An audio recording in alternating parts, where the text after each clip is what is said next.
In 1907, Britain and France embraced Russia. They used honey, in a triple alliance, Britain, France and Russia. And the honey that they used to trap Russia was that if we win the war that's coming with the Ottoman Empire, you will get Constantinople, which is what Russia wants. But they promised Russia one thing through the front door, and they took it back through the back door, like what they did to the Arabs. These are people with PhDs in deception. If they tell you that the sun is shining, don't believe them. Go outside and look up in the sky, see whether the sun is shining. When the Russian army had fought in the First World War and had suffered the most losses, the brunt of the kill were Russians. And they were now winning the war. And the Ottoman Empire was collapsing. And the Russian army is only an arm's length away from Constantinople. They don't want Russia to get Constantinople. No. So what did they do? Russian Jews organized and executed the Bolshevik Revolution, which overthrew the Russian monarchy.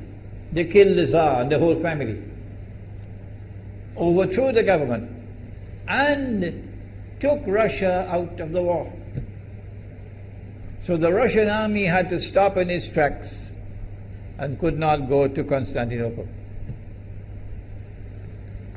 In other words, the Russian Jews stabbed Russia in the back. They did more than that. They brought communism. Communism is not Russian.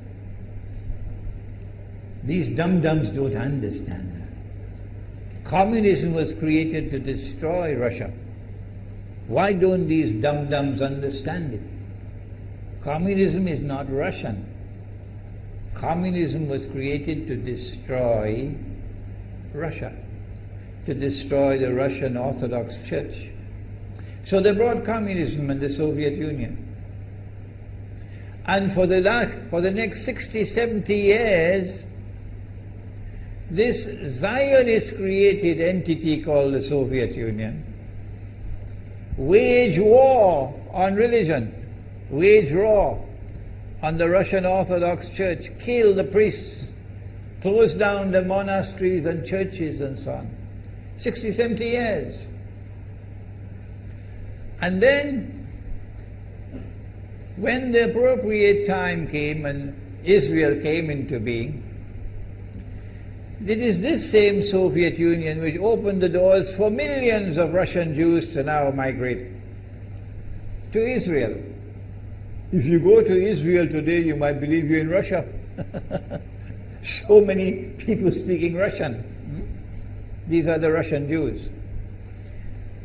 And then the Soviet Union, 6 years after Israel came into being, did something strange and mysterious. Crimea is Russian territory. Crimea is a part of Russia. The Soviet Union decided to give Crimea as a gift to Ukraine. Why did they do that?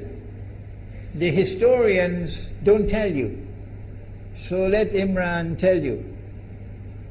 They gave Crimea to Ukraine in order to stab Russia in the back one more time.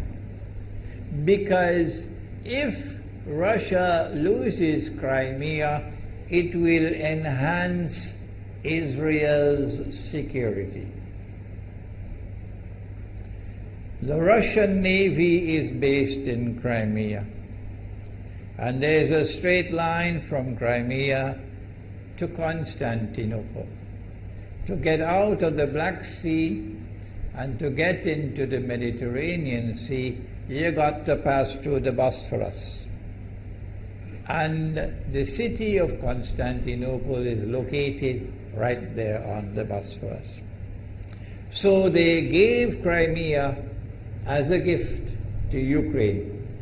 They never bothered to consult the people of Crimea and get their consent. No. They never bothered to seek the permission of the Russian people. No. But Washington doesn't want to hear that. The foolish man who now sits in the White House of the United States, the foolish man who would like to pretend that he's a man of wisdom, he doesn't want to hear. But what are the rights of the Russian people? Were they not violated? Do they not have the right to correct Iran and recover the territory which was unjustly taken away from them on Israel's behalf? Obama doesn't want to hear that. It's inconvenient for them. But in this masjid, we will expose whether it's convenient to you or not. They did more than that. Not only did they give Crimea to Ukraine, but earlier on they gave eastern Ukraine. Eastern, part of it now eastern Ukraine was Russian. It was Russian. And the Soviet Union gave it as a gift to Ukraine. Why is it being given to Ukraine?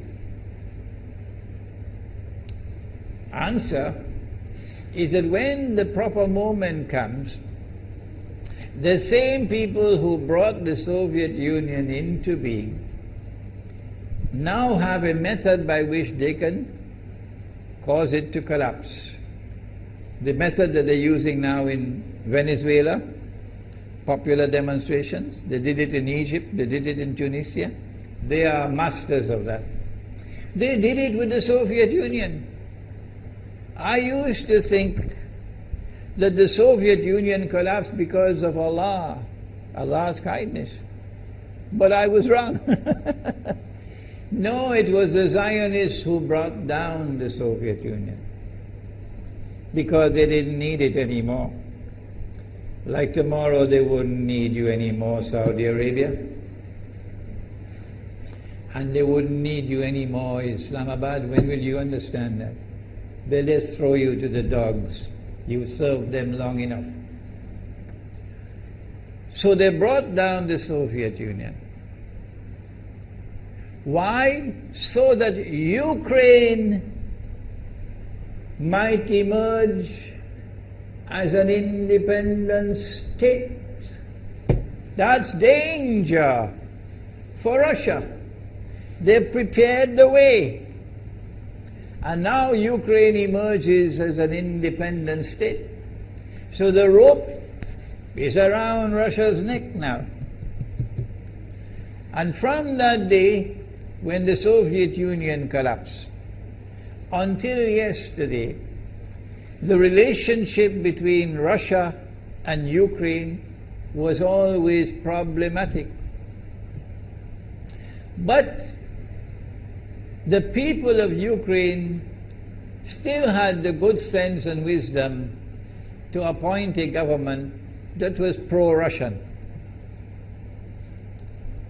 The Zionists decided it's time for us to use our, the street demonstrations. And last October, November, December, the world witnessed Caracas all over again. And eventually, the Zionists got what they wanted. You have the money, and you can send in your special people, snipers who will kill, and so on, throw petrol bombs and so on. And eventually they got what they wanted. They created enough havoc. May Allah protect Malaysia from that. Ameen. Ameen. And the president of Ukraine fled. He's a democratically elected according to your method, Mr. Obama, according to your system. He's a legally elected president of Ukraine. And he had to flee. And these hypocrites in Washington and London and Paris who would like us to believe that they are honorable men. They are not. Instead of standing on the side of the legally appointed president and demanding the rule of law, they all showed their colors as hypocrites in immediately recognizing the new government in Ukraine. The new government in Ukraine is anti-Russian.